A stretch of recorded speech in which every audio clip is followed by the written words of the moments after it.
Hello everyone and welcome back to another AFK journey video. In this video we're on the VN server and Contess has been released without any changes whatsoever. This means she has not faced any nerf at all, and basically by the time we get her on global server she cannot be nerfed, because when a hero comes to VN server there's no potential for a nerf. There's only been a history of a buff that can happen, so that means Contess is locked in as the top hero for endless difficulty for basically every boss. And the interesting thing is today we have Blightshroom.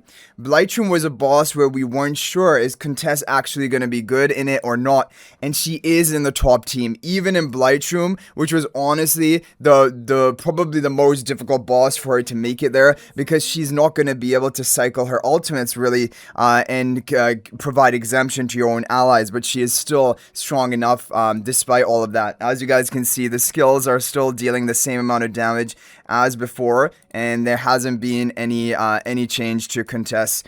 Okay, so I'm gonna go ahead and show you a couple of things. I have a replay from Ina using the overall top team that was found on the VN server today, and that is gonna be a Contest Baelran team, also with Alicent as well. But basically, Baelran is doing well with Contest because Contest has the charms to boost melee damage of the hero in front of her, and also Baelran always historically has been really good for Blightshroom because he's still able to cast ultimates even though there's the reduced energy recovery and energy sapping.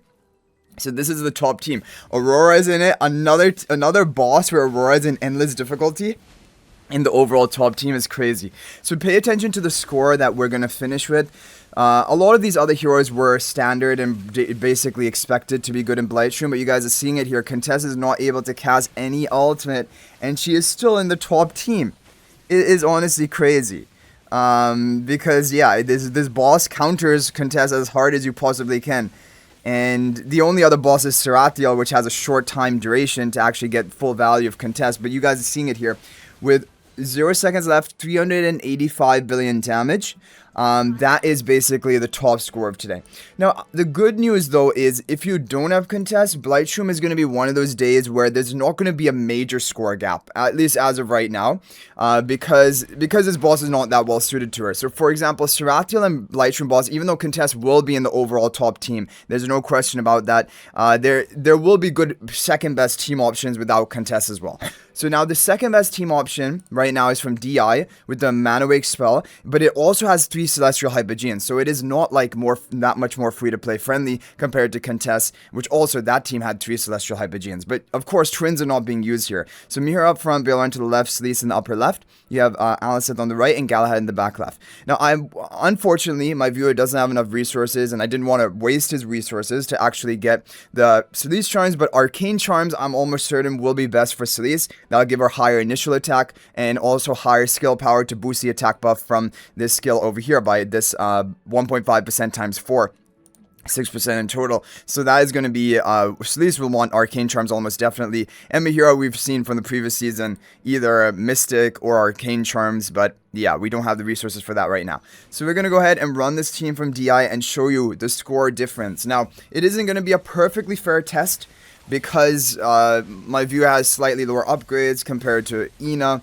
And also, we don't have charms on the entire team. We're lacking on a few. But basically, this can give you an idea of the difference between the two teams, which is not that much, honestly. Not a huge difference. So, if you have Mihira built, you have Alicent and Baelran, you can run this team or maybe a variation of it on global server and still compete almost with the Contest teams. But Contest is number 1. So you're seeing this here, we are still over 330 billion damage. Hopefully we can break 350 billion. 344, so almost 345 billion damage.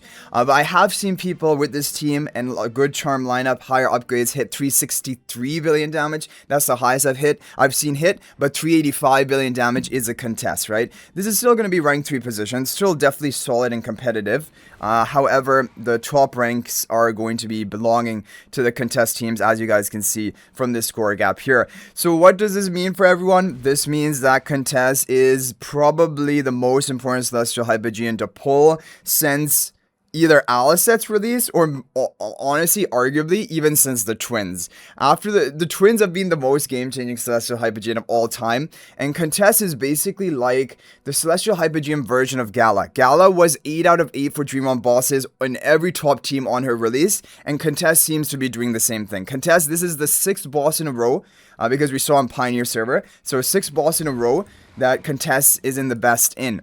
The only ones left are Nocturne Judicator, which 110% she's going to be best in because she gives the melee damage boosting charms in them. And then you have the Magmazard, which she probably will be the best in to boost Baelran because of her melee boosting charms.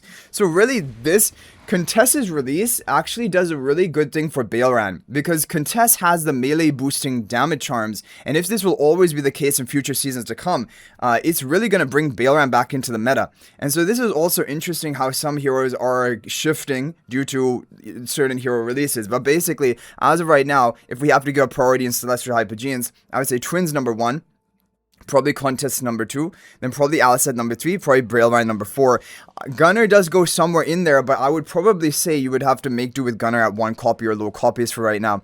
If you fully invested into Gunnar, I mean, you're still going to get a lot of value out of him in pre-Endless Dream Realm. Hopefully he is still going to dominate for pre-Endless. But for Endless, it's basically you're only using him in Gloommaw. Apart from that, like, you know, the other teams are not really running him, which is the unfortunate news, and that is why people who have invested into Gunnar are a bit sad at the fact that Contest is also completely demolishing Dream Realm and is must-pull status for sure. And I think that's what's actually happened to my viewer here. He did invest into Gunnar, and it is going to be a good investment. It is going to pay off, but the problem is Contest coming right after Gunnar and Contest kind of overshadowing Gunnar is a tough thing for people who invested into Gunnar, who also is an all-around solid hero, but like they just then released a hero which is on another tier right after that, that's why it's rough, right? So anyway, guys, thank you for watching. Hopefully this is helpful. Let me know what you think about all of this in the comment section down below. If you have resources for Contest, then you're going to be very happy because she is going to make a big difference for your account on Endless Dream Realm. But do keep in mind, she's probably purely for Endless Dream Realm. For pre-Endless Dream Realm, they're going to be better options. And for Endless, you just need to use her for this HP loss boosting debuff. And we don't really even know if she's going to be good in Phase 2 before Mythic Charms, because really the other thing is we've only seen her testing with Mythic Charms on Pioneer server, maximum level, deep into Endless. So Phase 2 Endless, I don't even know. We've seen Galahad was doing really well even in Phase 2 Endless and Aliset as well.